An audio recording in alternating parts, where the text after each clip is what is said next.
taking component-driven one step further. Hey everyone, my name is Debbie O'Brien. I am Head Developer Advocate at Bit.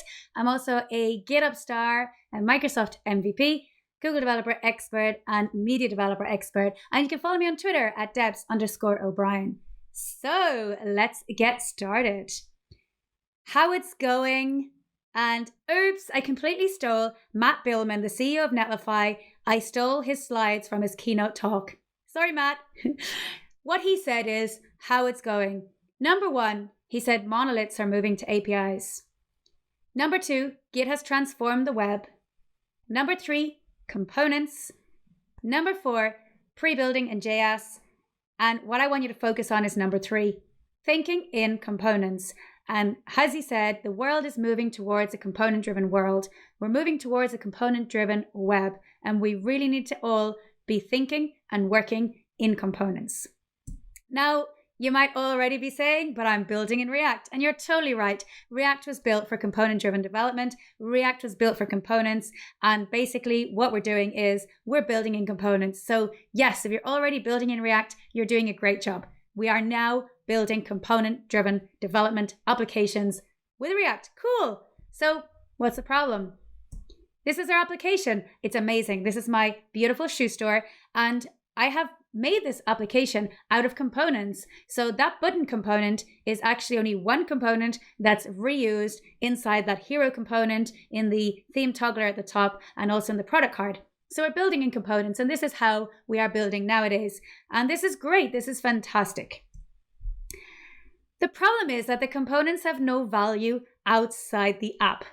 So once I've built that application, all those components, they're kind of stuck inside that application.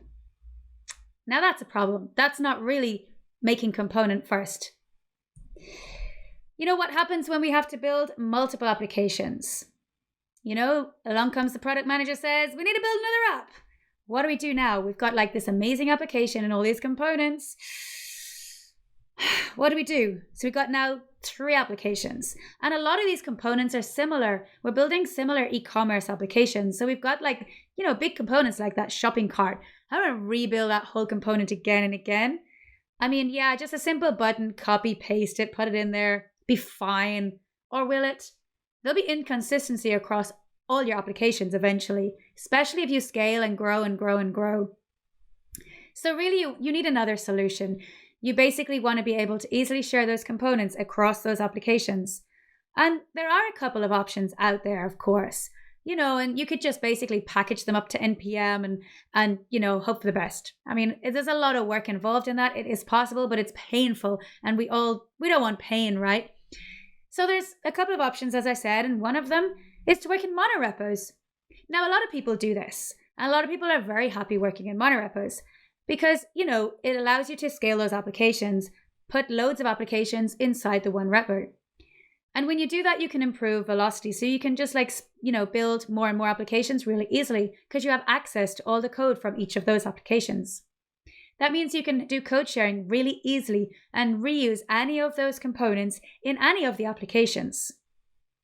So the dev experience is actually pretty good, right? Because you have access to everything. So it's easy for you to just, you know, build stuff from anything that's in that repo. And if you have to refactor any of those components, well, it's kind of pretty easy too, because like I said, you've got access to them. And cross-team collaboration, you're working with all the team members on this. So, you know, it's pretty good. And you've got some standardization going on because you've just got one repo to maintain. So everything's running on the same standardization. So this is the good points. Unfortunately, with monorepos, there are a couple of issues. The tooling wasn't built for monorepos, so the tooling really isn't there. Your IDE can get slow because you've got so much code to load. And, you know, you've got like git pull, git push. Again, it's going to be quite slow because you've got so much to pull down. When your teams are getting bigger and bigger and bigger and more people are making changes to that main branch, you've got all those like merge conflicts to deal with, and you're constantly like bringing those new changes in. Visibility and discoverability, this can kind of go both ways, right? Because you could say, oh, in a monorepo, I can actually see all those components that are available to me. And you can see all the code. But you can't really see what the component looks like. you'd have to like, which app is it being used in? And you'd have to try and find that application to see what it looks like, to try and kind of really discover and visualize it. And you've got like to make gradual API changes, because if you start modifying the API, you don't even know what component is using that API. So that component is being used by another one. Is it being used by what application? So it's really hard for you to see where it's being used. And are you going to break someone else by just like modifying the props, modifying the API of that component? Probably. That's not good. Onboarding developers can be, pretty hard. You get a new developer in and you give them this massive code base and say, good luck, go swimming, find the code, figure it out. What if you could just separate it out so that one new developer just has to worry about the code that they have to worry about? That'd be much better, right?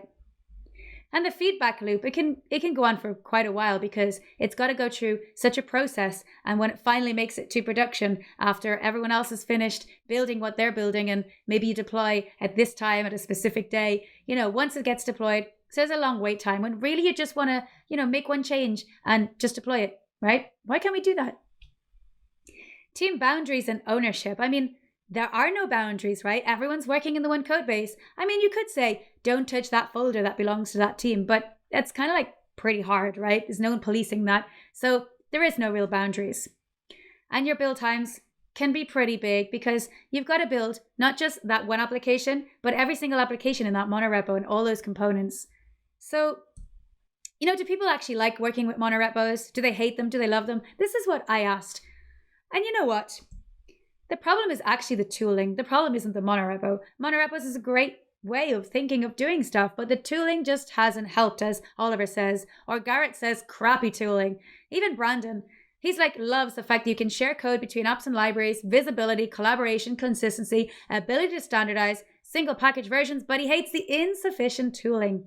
This is what makes the experience bad, leads to bloated CI, and just loads of ad hoc scripts. So how can we fix this? How can we make this better? What do people want? That's what we got to look at. What problem are we trying to solve here? What people want is the ability to share components. They want to be able to easily package, manage their components. They don't want to have any version conflicts or break each other. They want to have quicker build times. They want to just build what they're building and have that released and not have to worry about what everyone else is doing.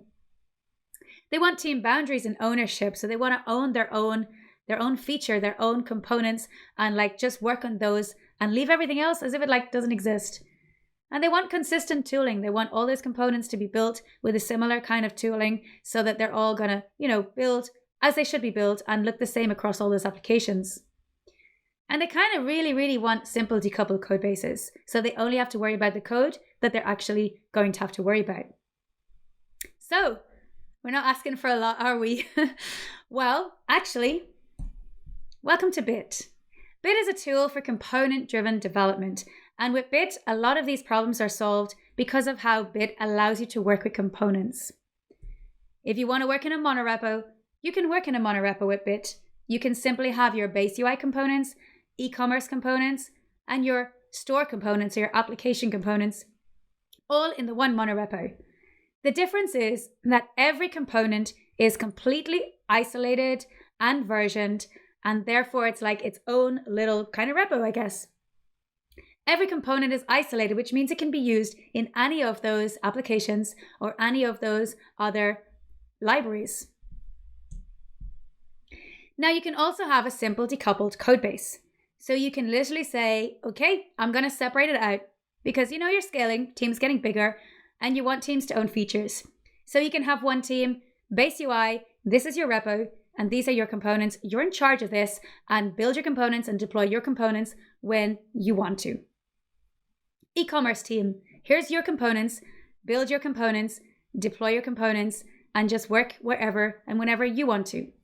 And then your applications, there could be another team that own the specific applications, and they can deploy their components and their application whenever they want to.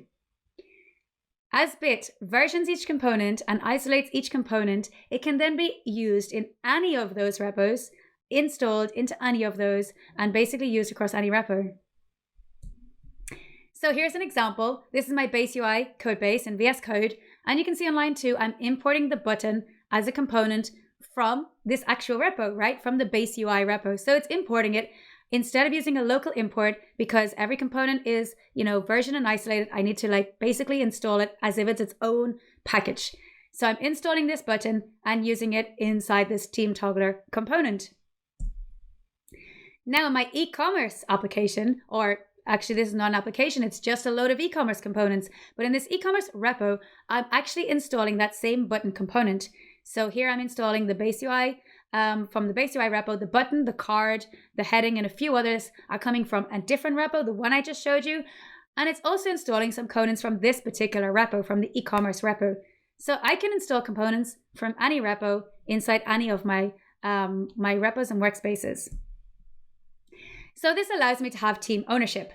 I have my base UI team owning those components, owning that repo. I have my e-commerce team owning those. And then I've got my perfume store, my show store, my sports stores, different teams owning those applications. And at all times, I can see which components are using which ones. So I can see that the base UI is being used by the e-commerce, and it's also being used by these stores, and the e-commerce is used by these ones. And I can see at all times who is using who's depending on whose its dependents are. Now, each component in Bit comes with some documentation and a live playground. So you can at all times look at a component, see what it does, read about it, figure it out by basically saying, this is the component I want.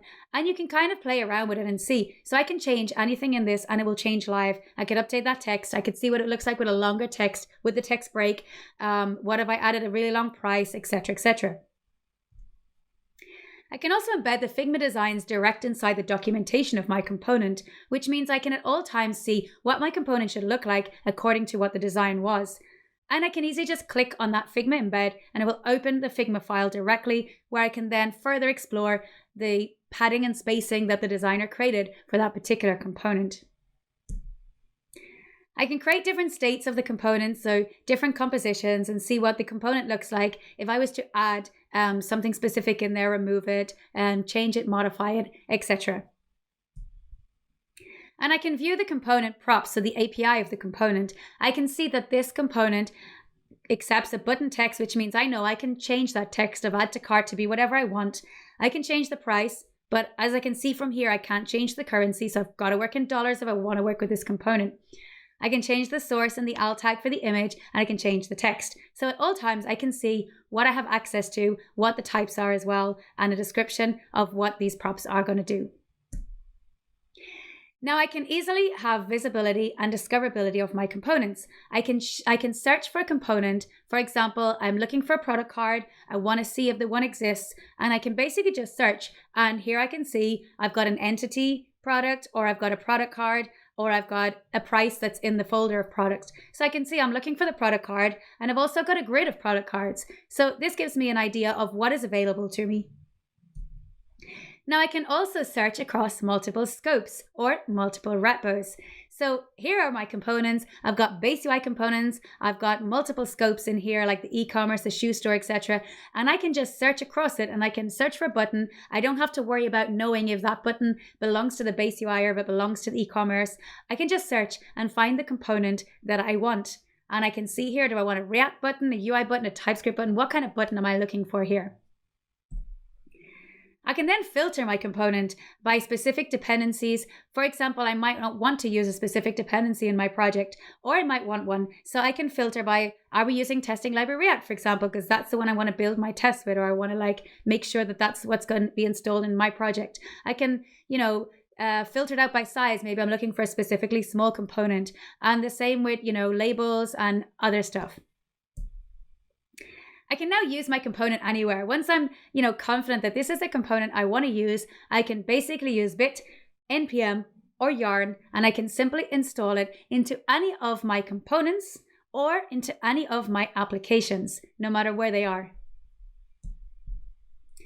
Now we can also have consistent and standard tooling for all our components. What we do here is we create an environment. Now, an environment is also a component. So by creating an environment component, we can basically define the rulings and the toolings that we want for our components. So we can have our prettier rules, our ESLint rules, our JS config, our TS config, our Webpack config, etc., etc., etc. And we can basically just create a component with all these standards that we want to define. And then we just apply it to all our components as we're building those components. And then if we want to modify it, we want to add another rule, we want to change something, we just do it once in the environment component, and it will then get updated by all those components once we import it into that repository. So we can have independent versions for all our components. So here we've got our product card, and we have the latest version is version 1.0.13, and basically we can go back in time at any moment and we can see the state of that component, 1 back or 10 back or in 00 whatever, and we can see what it would look like, what has changed, and we can decide what version of the component we want to use. Now, if we're working in a workspace and we were to modify the price component, for example, of the product card, then the product card will get auto tagged and a new version will auto be created because the price component that it depends on got modified. Now, if you're working in another application, in another repo, and that product card gets a new version, you're not going to break your app or anything, because you get to decide if you want to use the latest version or not. Basically, it will tell you there's a new version. Do you want to import the new version? And you can say, actually, no, I'm not ready to update to this version because, you haven't finished updating the rest of the application to the new theming or etc., etc. So you always get to choose which version you want, when you want to update, and you can have multiple versions, different versions across different applications if that's what you want.